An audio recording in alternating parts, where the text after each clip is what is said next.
So my name is Alexandria Thomas. Some people call me Miss Thomas. Some people just call me Allie. And this beautiful man on the screen is my boyfriend, Rasan. And some things you should know about Rasan are that he is a law school graduate. He plays like every instrument imaginable, and he loves vanilla ice cream. Some things that most people might not immediately gather about Rasan, or sometimes forget, is that Rasan is black. I know, crazy. So when Rasan and I first started dating, this didn't become immediately apparent to me because he said he needed to go to the barber to get a lineup, and I have no idea what a lineup is. And it became immediately apparent to some other people who had only ever seen me date white men. And as we dated, you go through the process of introducing each other to your friends. And I met his, he met mine. And as we went through this process, I immediately got really nervous for him to meet one friend in particular. We're going to call her Abby. And Abby had a habit of saying not the most appropriate things. But I tried to brush it off, and I tried to lead by example, and she really wanted to meet him. So we planned a weekend. Abby and her boyfriend and me and Rasan would go up north skiing. We took our first picture as a couple together. And it went really well at first. It went so well, I really thought Abby had changed. And then everything changed. They went for an errand, and they had taken way longer than I anticipated. We started to get nervous. I called Abby. She said she was safe. Great. And then she said something that made my heart fall out of my butt and my soul fly into the icy lake. She said, "I'm sorry we're late. We're running on N-word time." And I was humiliated, devastated, disappointed. She hadn't changed a bit. Granted, she didn't say N-word. She said the word. Hard R, and the confidence and audacity of David Duke. But I couldn't be mad at her. She showed me who she was. She had been completely transparent this whole time. I knew who she was.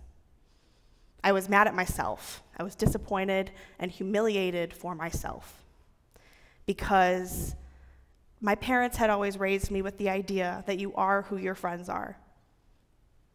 They are a reflection of you. If this is who my friend is, how can I look at this man that I love and support him? So I had to do some reflection. I had to figure out what was going on. Who did I surround myself with? Who was the reflection of me? So I looked to my family. And no matter how much she tans, my mom is still white, and so is the rest of my family. My extended family's so white, we took a picture like a new cult. And I looked to my friends, and play dates, proms, family friend dinners, still pretty white. And then I thought, well, my college experience is different because I can control my college experience a little bit more, who I surround myself with. And so the hundreds of faces of my sorority sisters and my fellow Grand Valley graduates passed through my mind. And it was still really white. And it's not that it was bad, it was just different. Nobody to challenge my viewpoint or how I handled uncomfortable conversations. Like, hey, don't say that, that's racist. So I was able to just continue saying, oh, Abby, don't say that. Instead of, actually handling the situation.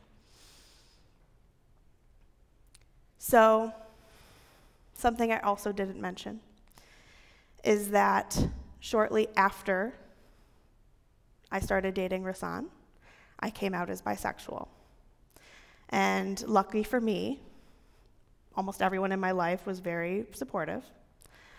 And this really encouraged Rasan to start to think about the LGBTQ+ community a little bit more. And in one conversation he had mentioned, and I'm sure a few people can relate, is that in middle school we didn't know what it meant to be gay, but we knew that we didn't want to be it. So there's a lot to learn. And it's a give and a take. We support each other. There's some things that I don't know, and there's some things that he doesn't know. Some weekends, we're watching the Friday movies. And for my 25th birthday, he was kind enough to come with me to the gay club. It's a partnership.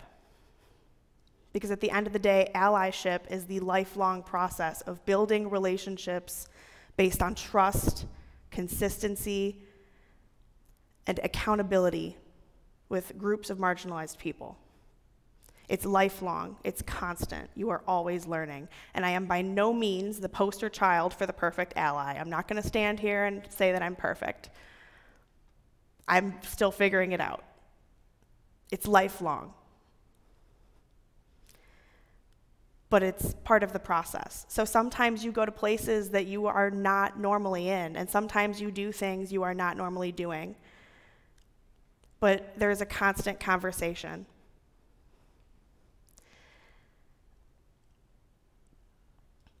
What I also want to say is that there is also the possibility that you might think, hey, I have to go date someone that looks or acts differently than me. You don't. That was just my choice. You can build a friendship. It all starts with friendship. And talk to them about things besides, hey, I heard someone who looks or acts like you did this thing. What do you think about that? Maybe ask them their favorite movie first. Have comfortable and uncomfortable conversations. Finally, to end, being an ally is standing beside us when we need support, behind us when we need backup, and in front of us when we need protection. Thank you.